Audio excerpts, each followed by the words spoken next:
On today's show, Petition's getting hot over at Disney. We have a possible remake for Enter the Dragon, and Robert De Niro. He's back as the original king of comedy in the Joker movie.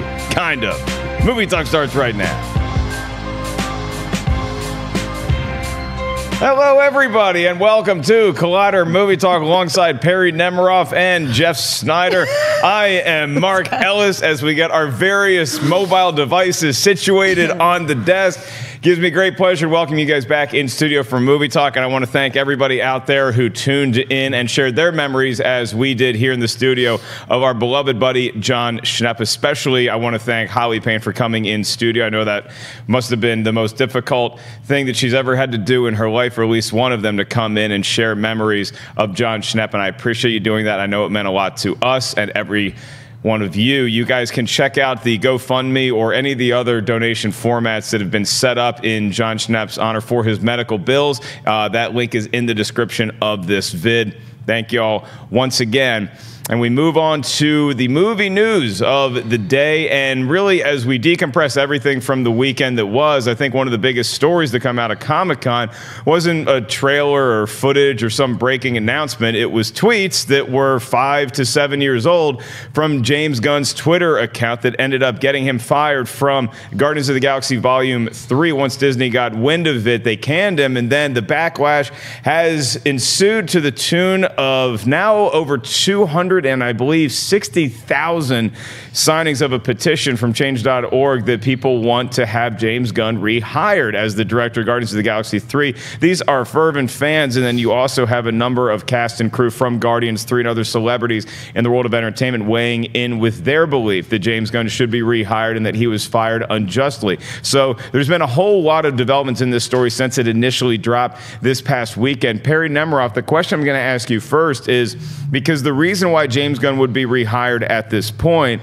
is because Disney feels like they overreached with their initial firing, and maybe it would be a reaction to the backlash that they got because they fired him. So do you think that Disney was prepared when they fired James Gunn for a backlash of this magnitude? Did they think it was going to get to this point? I would highly doubt that, because why would they have made that decision in the first place if they knew that this was going to be the repercussions? Because I mean, it's not just even Guardians of the Galaxy Volume 3 and, oh, are people going to be pissed and not buy tickets to see our movie? There's such wider implications and a really devastating ripple effect that comes from a decision like this. And, you know, right off the bat, I'm not justifying those tweets. Those jokes were disgusting, unfunny. I'm pretty sensitive to that kind of stuff, and that's part of the reason why the movie Super was not for me. But with someone like James Gunn, I know where he came from. And we're also talking about tweets that were tweeted out so many years ago, and just reading so many different takes. I wanted to read a little thing from Vinny's article on Collider.com because I thought he put it pretty perfectly. To deny someone the capacity to change is a dangerous precedent to set, not just in Hollywood, where a person's public life is on display 24/7, but to anyone engaging in the social media age. And, you know, that is kind of what's happening here. He changed, and if you want even more evidence of that, go read Sean Gunn's Twitter response to all this. It was something like 10 tweets long, and it just touches on how James Gunn basically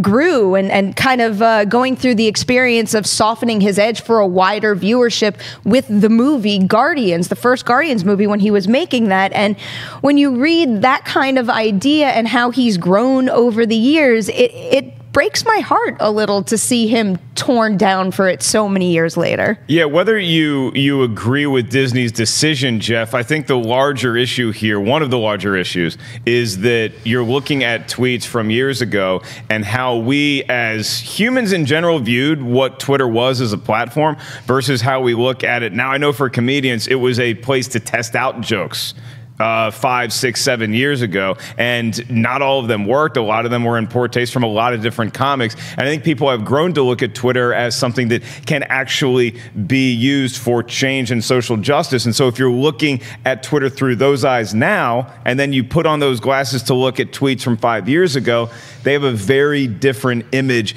and meaning. You have had instances on Twitter where they have cost you various things in your life. Yes. So you might be the best person to illuminate us on the James Gunn Disney situation, whether Disney was prepared for the backlash. I mean, I am uniquely qualified to discuss this, having been fired very publicly by Mashable for certain tweets.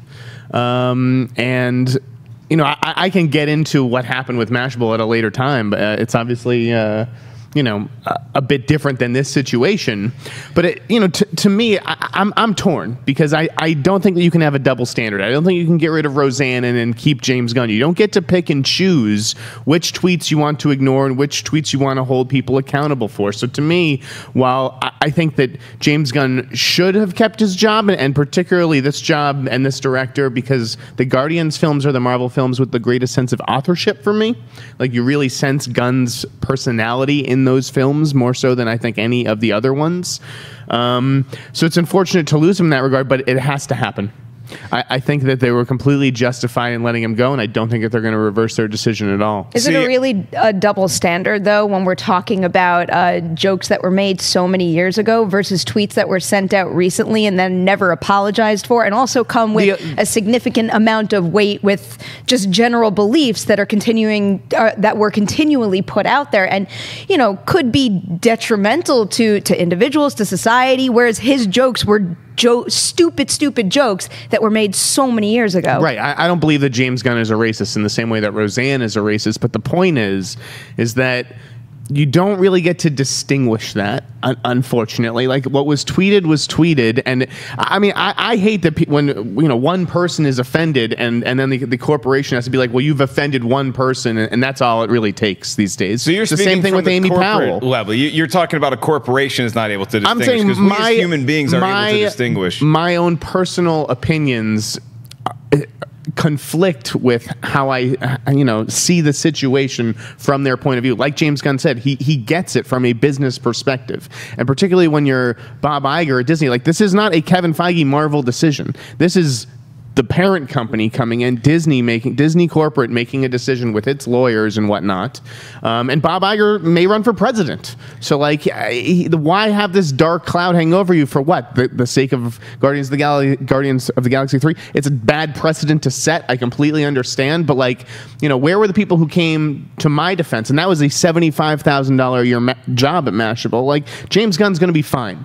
He's going to be fine. He's going to get hired by other studios. I don't think he's going to get blacklisted in town, but I think that his relationship with Disney is over. Well, I think as much as people are lamenting the fact, as you can see by the signing of the petition, is that, oh no, James Gunn doesn't get to finish his beloved trilogy with Guardians of the Galaxy 3. I do agree with you, Jeff, that James Gunn has a career to look forward to as he moves on from this debate, if you want to call it that. But I also think that Disney made a short-sighted decision. And I think that the reason why it's a short-sighted decision is not because I agree with anything James Gunn tweeted. And I do acknowledge that Disney had a tough call to make in this particular instance. But Disney is a huge company. And like you said, this was not the MCU or Kevin Feige. This was the parent. This was daddy coming home and saying, you've been bad, you're out of the house. The problem with that is that this is the daddy to a lot of children. And they are going to acquire more and more companies. So how much of their talent has said stupid stuff on Twitter? Because I guarantee you, any vocal artist or any actor, actress, or director you hire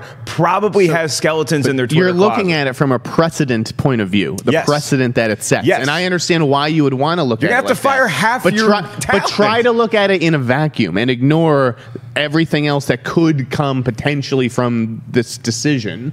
Like, in a vacuum, I understand that they had to do it. You can't in a vacuum. That's where the short-sightedness becomes a problem, because when you think about the precedent that this decision sets, I mean, can you imagine what's to come? So think about it back a little over a year ago when we have the Me Too movement and people being removed from positions of power who have abused those positions of power.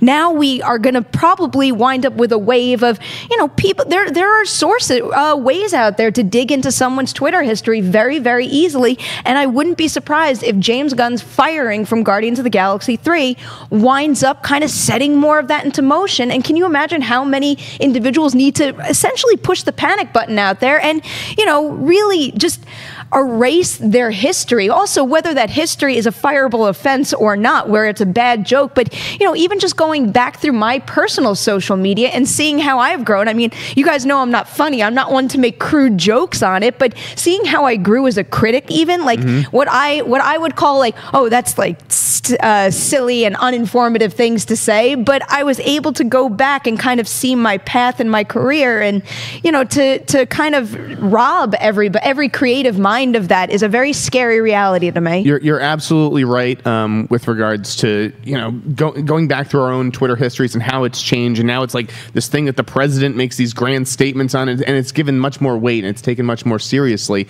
I think you hint at a really big thing with regards to Twitter itself. Are we going to see people leaving en masse from Twitter? Like, could Twitter essentially become Friendster like overnight because of this? Because everyone just like, I've thought about it. I've thought about deleting my Twitter account or something like that. So it's scary times out there. But again, I can't argue with Disney's decision. Yeah, I mean, I see, what I do see the positive that comes out of this, just from the artist perspective, is that I think that if you look at James Gunn being fired, which it's a debate. I will acknowledge that it's a fair debate to have, and I don't know that there's a right or wrong answer to Disney's It's not decision. Black and white. No, it's certainly not. But I also think that the vacuum that you're talking about, you looking at it in, is a short-sighted it's a tiny little dustbuster that you're looking at, because there's going to be a whole lot of other things that come out about a lot of other talent that Disney, because they just, by their nature, they have Johnny Depp in Pirates franchise. Yeah, it's like, are you kidding me? You're going to keep Captain Jack on, but you're not going to keep James Gunn on. And I think one of the reasons is because you can replace James Gunn with somebody else, and everybody else out there still has their Guardians of the Galaxy on screen. So, okay, but James Gunn is one of how many filmmakers in town? Like there's a lot of talent in Hollywood. He's easily replaceable, unfortunately. Then you have people, a lot of people have brought up Victor Salva this week. Have you seen that? The Jeepers Creepers director, who is, guilty of pedophilia. And they've made this comparison and whatever. It's like, I don't even necessarily think that Victor Salva should be kept from working. I think that he has shown real remorse and repentance for what he has done. So, like, it is not a, I think there are people in our own community who have been blackballed and excised from it, who I think have taken a lot more responsibility than others that I've seen. The apology doesn't mean much to me. Well, I think some of the people in our community deserve to be blackballed. Of course. And I think others don't. I would disagree with you on Victor Salva. I mean, like, he has the right to apply for jobs in this town.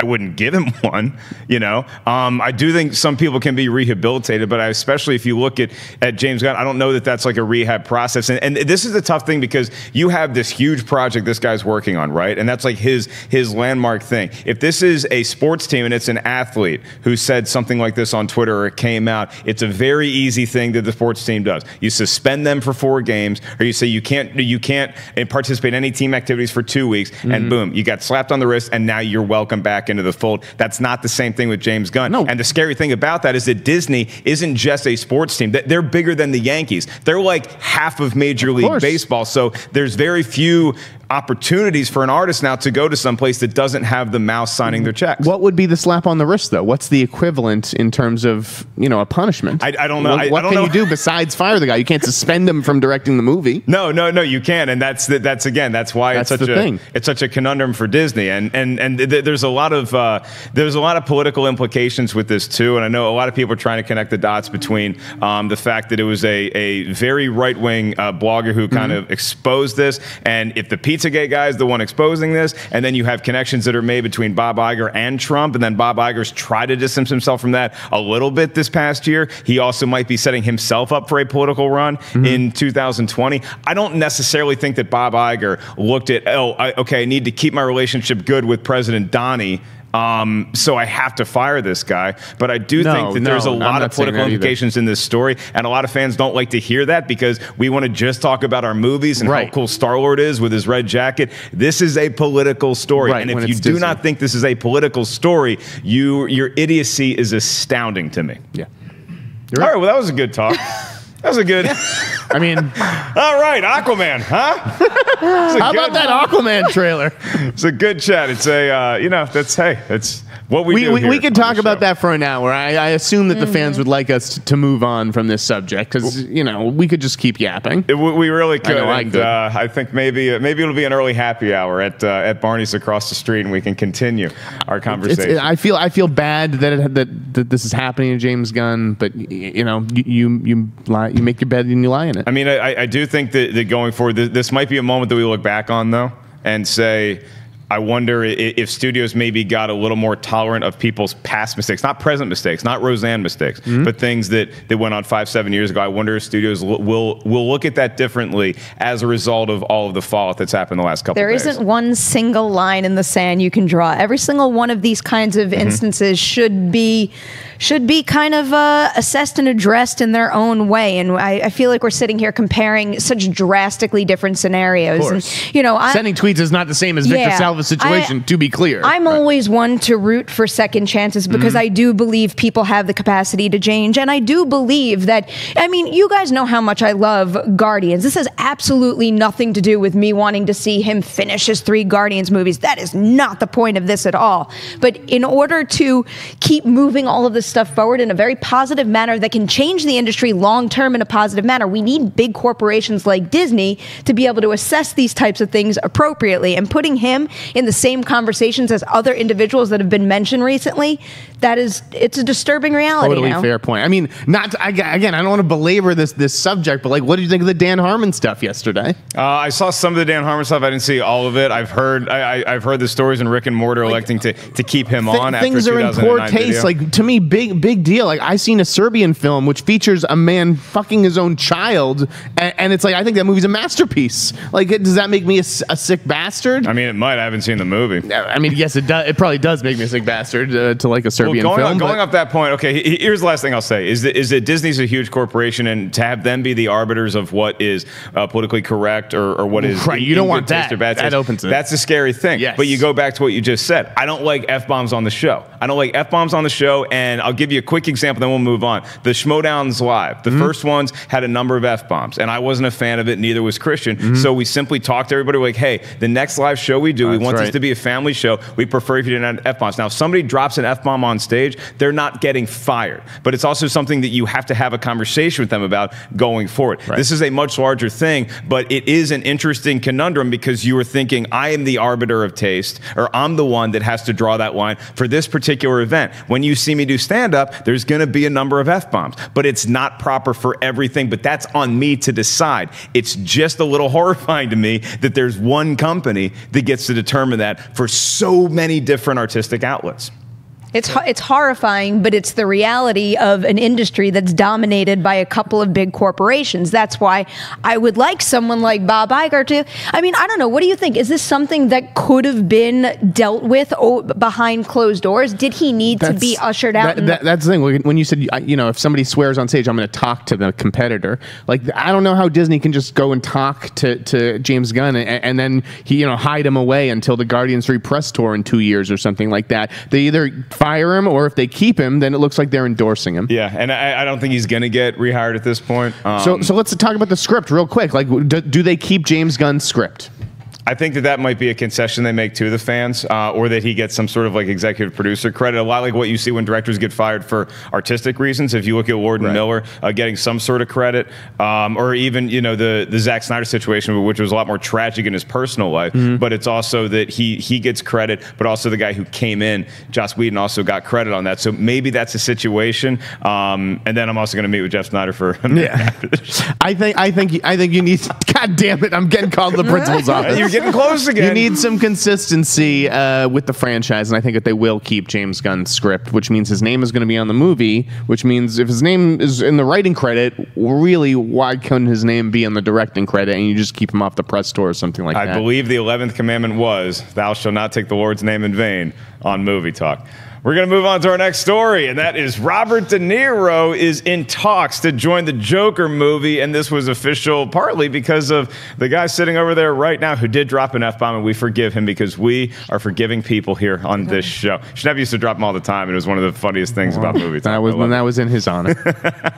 So the Joker movie is going to feature Robert De Niro. Obviously, he's not playing the Joker. What's interesting is that according to The Hollywood Reporter, Robert De Niro could be playing a talk show host in the vein of a another talk show host that he played so long ago, or at least somebody who was obsessed with a talk show host. The talk show host was played by Jerry Lewis. The movie is the original King of Comedy. So, Jeff, do you think that we could have the original King of Comedy kind of...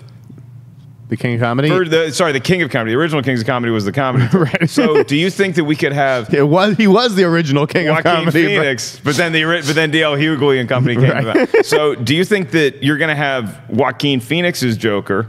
Is he going to have some sort of obsession or connection with Robert De Niro? Because you don't just hire Robert De Niro to be a TV talk show host in the same sense that he's the chorus, the Shakespearean chorus for the movie to tell the audience what's going on. Again, I haven't read the script, so I can't say what context De Niro's TV host appears. But I imagine that he's someone... almost like the way that some people hate watch Fox News. Like, what if Joaquin Phoenix just like hates this guy, and at the end, the whole movie sort of builds to him working up the nerve to like do something terrible to De Niro's character or something like that. Like, he's just like, how do they let people like this like go on TV and talk about X, Y, and Z? Maybe it's that kind of thing. Maybe De Niro's guy. Maybe De Niro is sort of speaking his language, and he's like, oh, I like everything this guy is saying. Like, we're really vibing here, and like he inspires Joaquin to commit crime. Either way, I think it's going to be very interesting. I don't think, people are saying that De Niro adds legitimacy to the project. I think he only adds further legitimacy to it because Joaquin...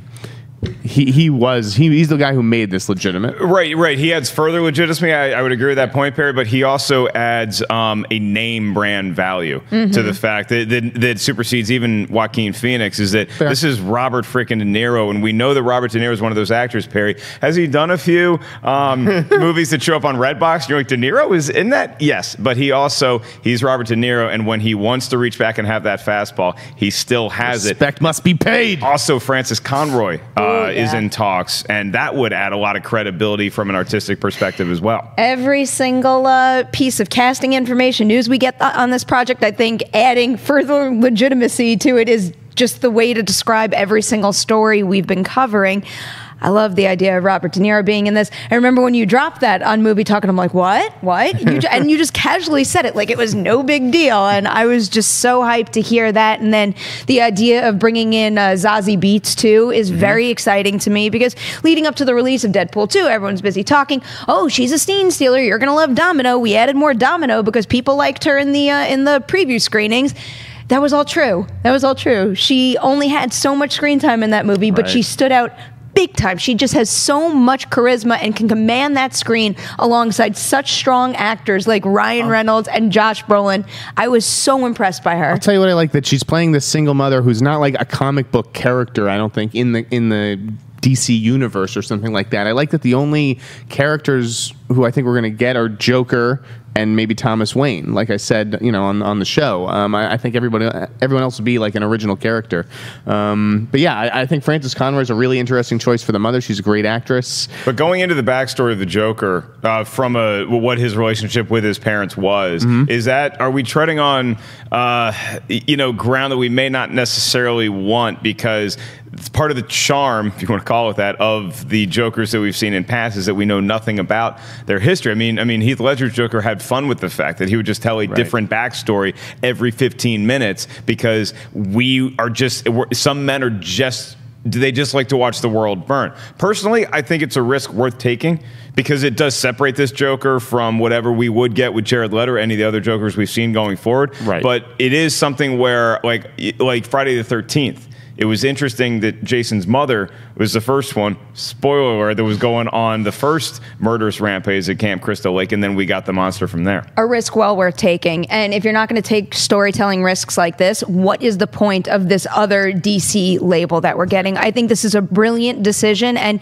yeah, especially as a big horror lover and a slasher film lover of all things, telling the backstory of a really haunting character can completely take away the scare factor, and I don't want to see that here. But I do think that even though they're going the dark character study approach and they're kind of digging into his backstory a little more, that's almost an opportunity to maybe not necessarily give you, oh, like ABC happened to him and that led to what we know of the character in some other movies you've seen. But there's a way to make that storytelling, I guess, probably I would say like more disorienting, where it might unsettle you in a way that we haven't really seen in a backstory before, where most of the backstories that are coming to mind is like, oh, explain it away, give you the answer. And I feel like there's a lot of opportunities here to really kind of envelop you in his crazy mind that not many people can identify with, and that's the potential that they should seize on here. Yeah, I imagine Todd Phillips, he might just want to do a linear story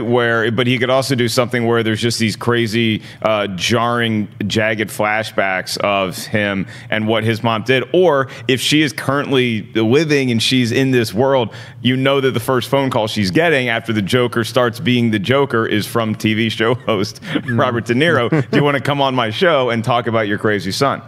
Yeah, no, that could totally happen. I like what Perri was getting at with the risk taking, because at $55 million, that is the level where you take a shot, take a big swing. And I think that people are also underestimating Todd Phillips as a writer. I think Todd Phillips is a better writer than people give him credit for. He's co-writing the script with Scott Silver, who I think did The Fighter and possibly Black Swan.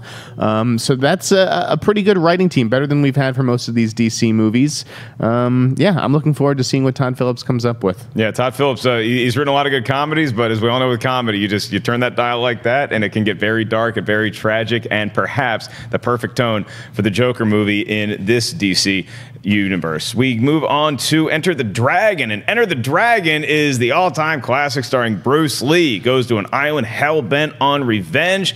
I guess they came out in 1973, and now it appears that we could be in for a remake/reboot with director David Leitch in talks to helm the project. David Leitch, obviously from Deadpool 2, he directed that as well as Atomic Blonde, contributed a lot to the John Wick universe. So with David Leitch being the one that would take the reins on Enter the Dragon, Jeff Sneider, is Enter the Dragon one of these untouchable legendary classics because it did star the all-time great Bruce Lee, that it's pretty impossible to put somebody else and say, oh, look, this is the new Bruce Lee, because you're not getting another one of those. Right. There isn't some sort of plant down the road that just makes Bruce Lee's on an assembly line. There's one that ever existed. It's only ever going to be one that ever existed. Right. And we have to find somebody to play that iconic role. Yeah, I don't think it's an untouchable film. I talked about this yesterday on the news piece with Roca.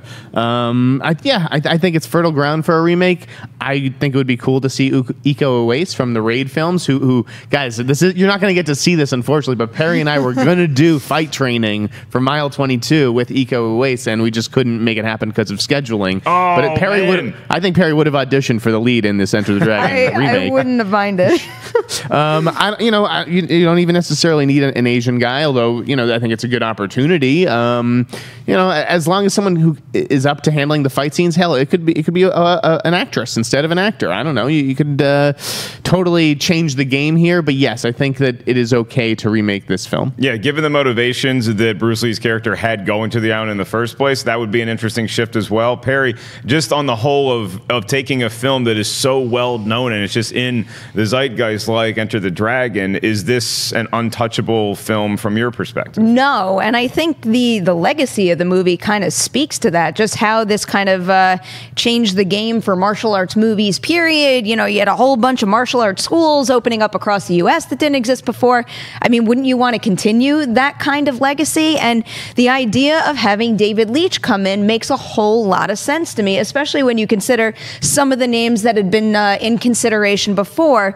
This, to me, seems like finally what could be the perfect fit, because, you watch a movie like that, and it's not so much about, shooting around an actor who doesn't really have that abilities. It's not about adding CG explosions or anything. It's pure fighting ability. It's turning martial arts into an art, and you need to find very capable actors and a very capable filmmaker in order to shoot that. And David Leitch, between his stunt background and what we've seen from him in Deadpool, Atomic Blonde, John Wick, he seems capable of doing that. Yeah, it's an exciting prospect, and it's something that Warner Brothers has been looking to do for a while. I mean, I know that at one point Spike Lee was very interested in doing something like this. Brett Ratner was too. Right. Spike Lee went on to do Old Boy, the different version of Old Boy. And look, I think with Enter the Dragon, is it an untouchable film? No, in the sense that I don't think whatever this new Enter the Dragon does, I think it only enhances what we have with the 1973 version. I don't think people are going to say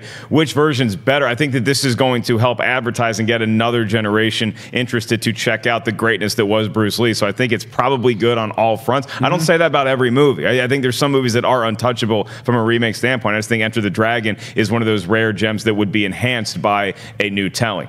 We move on to our last story, but before we do that, I want to remind you guys we're going to save some time at the end of this show for your live Twitter questions. Go ahead and start tweeting us at Collider Video. Use the hashtag Collider Movie Talk. And after we talk about this little trailer, then we have a pretty big announcement about Movie Talk. So stay tuned for that. Buckle your seatbelts. And in the words of Perri Nemiroff, hold on to your butts. First, we talk about the new trailer for Alita Battle Angel. It's a new movie coming out December 21st. It's based on a novel called Battle Angel Alita. So Perri, you saw this trailer, and it's about a female cyborg. She goes to a scrapyard to get rehabilitated. A lot of action, a lot of science fiction. Takes place a little bit in the future, in the 26th century. God willing, we'll make it that far. Do you prefer because I know you're a big book reader, do you prefer what you've seen from Alita Battle Angel the movie or the novel Battle Angel Alita? I have not touched the source material on this one, so I can't comment on that. But in just assessing the trailer by itself, I think it's a well-done trailer, a well-cut trailer. I do like the music choices here. And,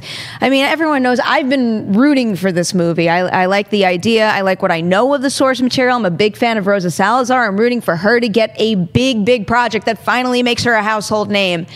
What has changed things for me a little is seeing actual footage from the movie. When the first trailer came out, obviously, it looked off, the Uncanny Valley vibe. I know all of that.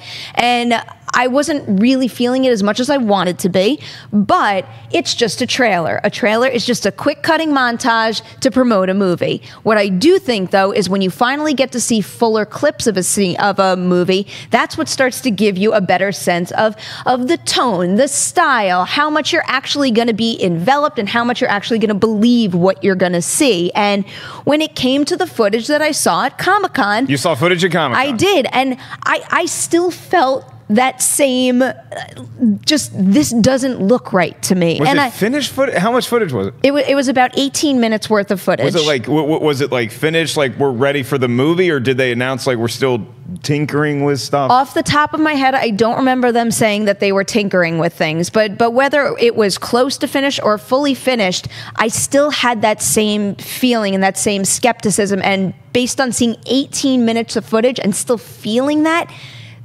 has me a little worried. And I don't want to take away from the wonderful craft of the animators that did an incredible job bringing that character to screen. But it still doesn't take away from the fact that when you put a character like Alita in certain settings next to certain other characters, something doesn't feel right. Jeff Sneider, what does your spidey sense say about this trailer? My spidey sense says Perri is like the nicest person alive. Okay, this movie looks atrocious. Wow. It looks real bad. It looks terrible. Okay, Rosa Salazar. I don't know. I can't even buy this. She looks ridiculous with her big manga eyes. The way they've made her look in this movie. Such a great cast. Waltz, Mahershala Ali. Looks like it's going to be absolutely wasted. Robert Rodriguez is very hit and miss in my book. The idea that Cameron developed this for God knows how long, 10, 15 years. Yeah, he's been working since before Avatar. Handed the reins over. Like, it's just a lot of bad signs here. The release date changes. So Cameron's producing this is a pass. Robert Rodriguez is directing the movie. So let's take you through some of Robert Rodriguez's hits/misses, what you like, what you don't like. I came to Robert Rodriguez. I was aware of what El Mariachi was when I was a kid. I'd never seen it. Then I went to go see Desperado. That movie changed my life. I thought it was great the way he shot that action. So I'm a big Desperado fan. And then I was good on Sin City. I thought Machete was a little too over the top. I think I love Sin City, but then the flip side of that coin is Sin City 2, which was awful.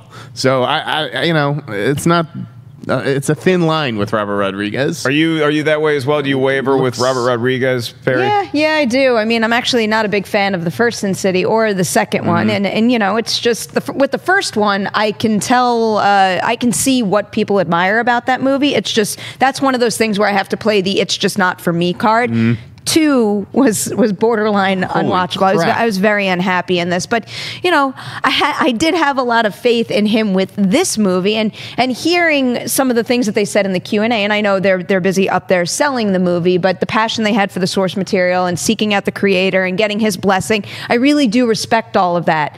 And I respect everything they wanted to do with the technology in order to make it work. It's just sometimes good intentions don't lead to a good movie. Fox seems to think that they have something on their hands, I think. I mean, they gave it a, big Christmas release date, right? They got to move that date. They have to move that date. Think the date is terrible, but I'm saying it showed confidence by even putting it there to begin with. I think that they hired Robert back to do the Escape from New York remake. So, like, they want to be in business with this guy, and they like how he operates, I think, like, just, like, doing his own thing in Austin and whatnot, and I respect Robert Rodriguez for that. He's one of the great guys, like DIY filmmakers that we have.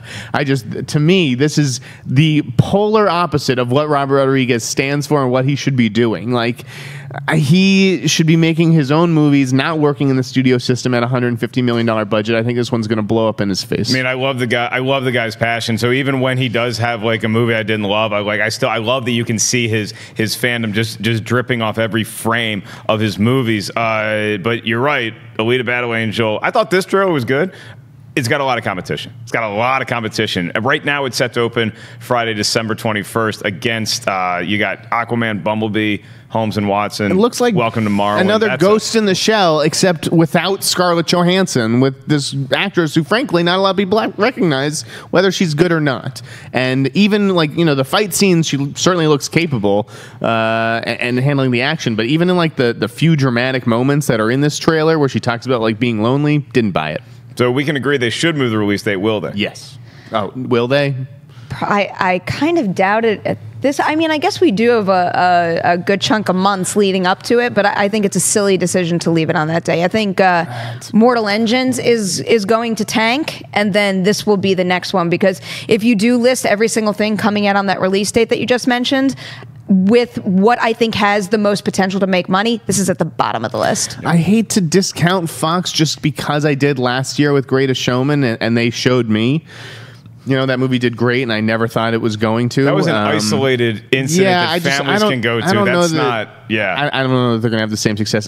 Do they move it? I think that they could move it into January or February. I do. Okay. Yeah. All right. Well, we said that there's going to be a big announcement, and it is pretty big if you're used to watching Movie Talk every day. You're still going to get to see Movie Talk Monday through Thursday each and every week. However, the time change is going to be significant, and it's something that we're pretty excited about here at the studio. Movie Talk, starting next week, that would be Monday, is moving to 4 p.m.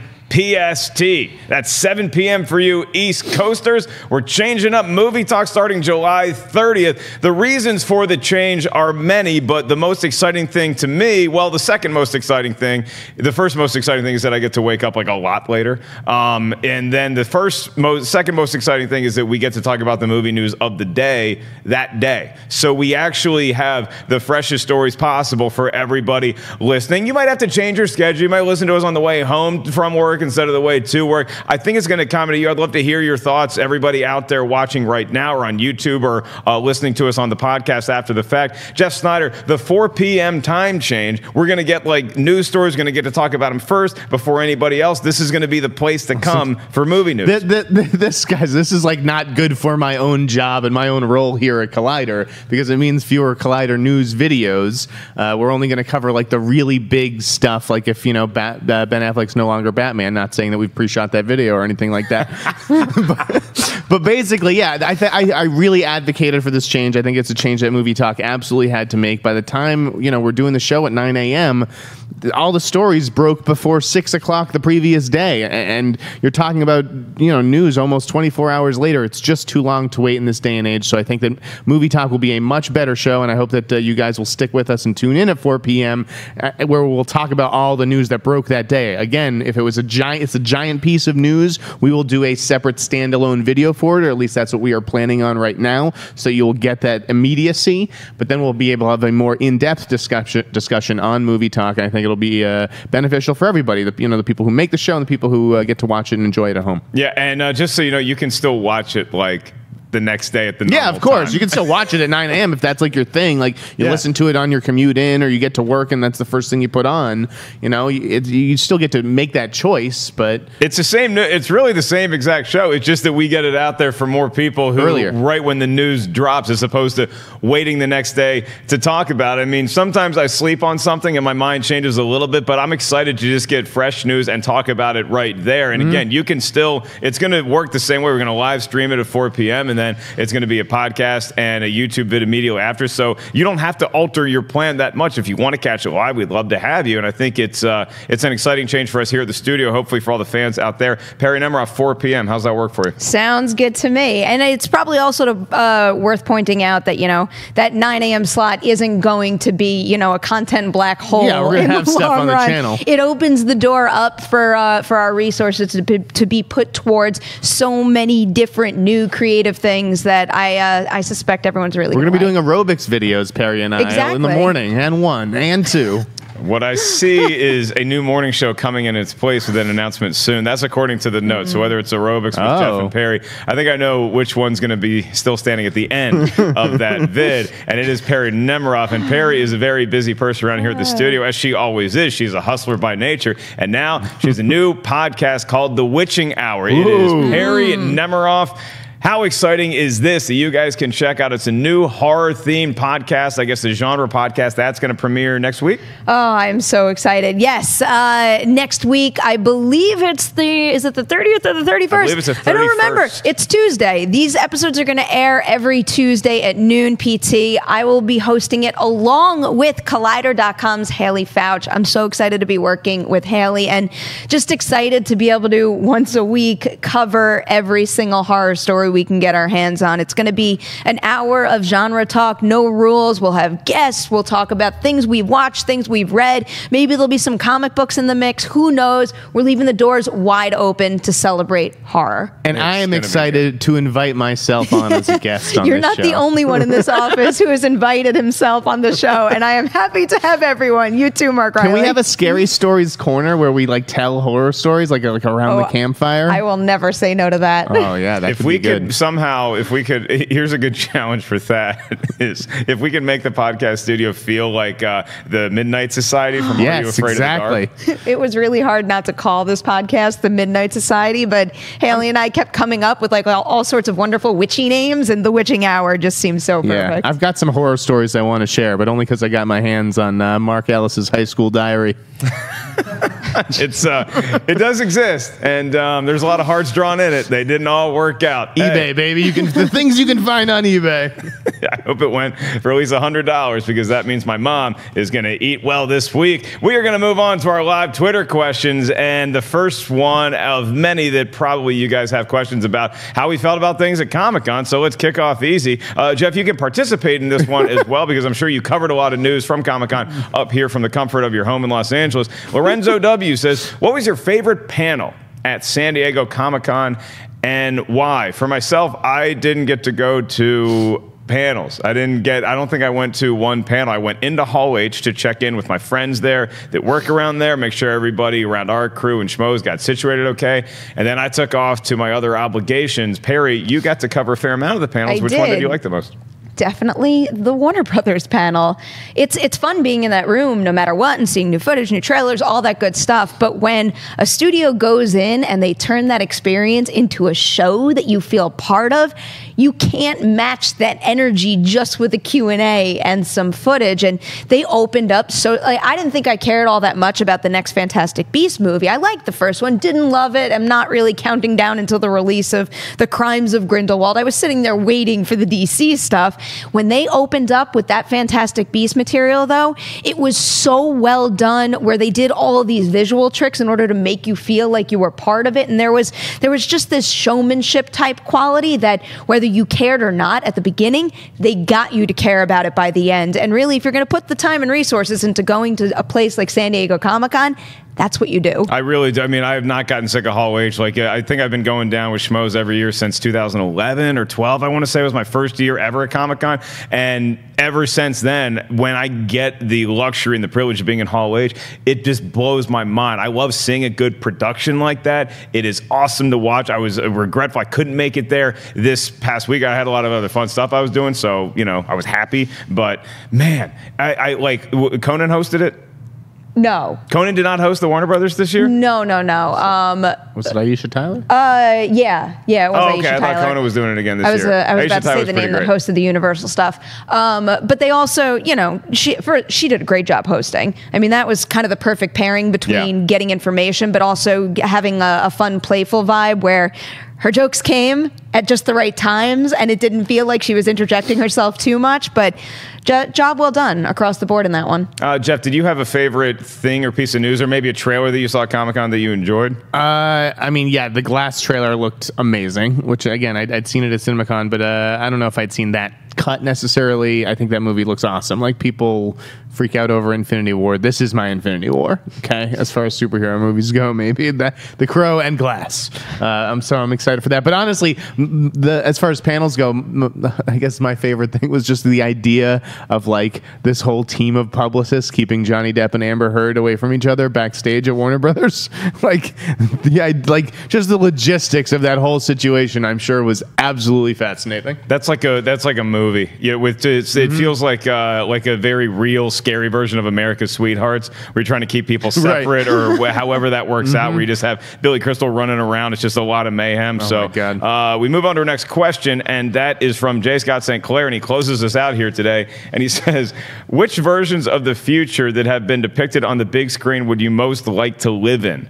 And vice versa. Idiocracy might be a little too real for him at the moment. So J. Scott St. Clair's question, I'm going to turn into a challenge for our panelists here today, for Jeff and Perri. I am racking my brain, and I cannot think of one version of the future that I would even remotely want to participate in. Every version of the future that I've ever seen on screen, to my knowledge, is either a dystopian, everything has been wiped out, or it's overcrowded like Blade Runner, or it's even Back to the Future 2, where, it's cool to have hoverboards. It's just too much stuff. The pace is crazy. I can't live like that. Is there any version of the future that you want to participate in? Her.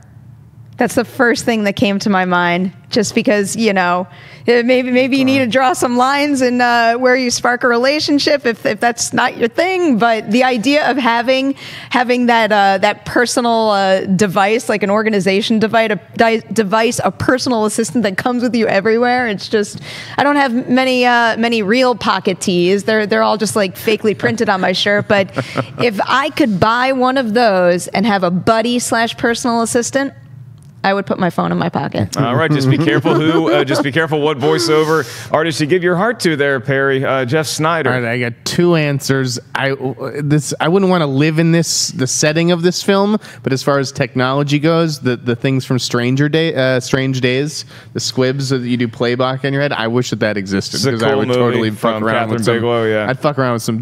I'd mess around with some dark stuff. Okay, that meeting just became 2 minutes. That's just 3 minutes. It's like Demolition Man. You just keep printing out tickets. But no, I would love to live in the future that is Valerian. Okay. I think Valerian was a lot of fun, and I could find some cool planets or corners of that universe where Jeff Sneider could. You'd be like the king of an underworld or something. Yeah, exactly. I just have never seen I've never seen a version of the future on film. Where's the futuristic version where there's just a nice evening you have at Applebee's? Where's that version of where's hey, it's 2030 and don't worry, Mark, you can still go to the Chili's bar. Last time I ate at Applebee's, it was not a happy ending, so. You're getting the wrong thing. If you look, that's what I want to leave you. This is my final thought. Corporate restaurants are great if you go in with a positive attitude. If you go in thinking, oh, this is just Applebee's, I'm not going to enjoy myself, it's probably not going to be a good experience for you. If you go in rooting for it, maybe it's your birthday, the whole crew comes out and sings to you, it's a good time. Now, having said that, I did have a dream last night, and I had a dream that I was eating an In-N-Out burger, and I asked them for no mayonnaise on my burger, and they kept giving me guff, and they said that, sir, we can't make your burger without mayonnaise. And I'm like, I come here all the the time. You can't make my burger without mayonnaise. A manager came out, put his hand on my shoulder, and pushed me down and said, we can't make your burger without mayonnaise. I got out of the restaurant and asked for the security camera footage, and that was my dream. That's In-N-Out a Burger, I dream? love you. It was just a dream. I had a dream where the hamburger was eating me. That's how we close out here on Collider Movie Talk. Thank you guys for joining us on this Tuesday. Remember the announcement, 4 p.m. We're moving to 4 p.m. You can still watch it anytime, but it is going to be live 4 p.m. PST starting next Monday. And once again, if you guys go into the link in this vid's description, you can check out all the different ways that you can donate, all the different platforms that you can help support John Schnepp's medical bills. I know it means the world to Holly for all your support that you've given us over the last week. Thank you to each and every one of you. And thank you to our panelists, Perri Nemiroff, Jeff Sneider. I'm merely Mark Ellis. We'll see you guys tomorrow. For the time being, the rest of this week, 9 a.m. Hey everybody, Mark Ellis here. Thanks for watching this episode of Collider Movie Talk. You want to watch more? Then click up here, or you can click right here for more great content from Collider. And if you haven't subscribed to Collider Video, do so right now and share this vid with your friends. Thanks for watching.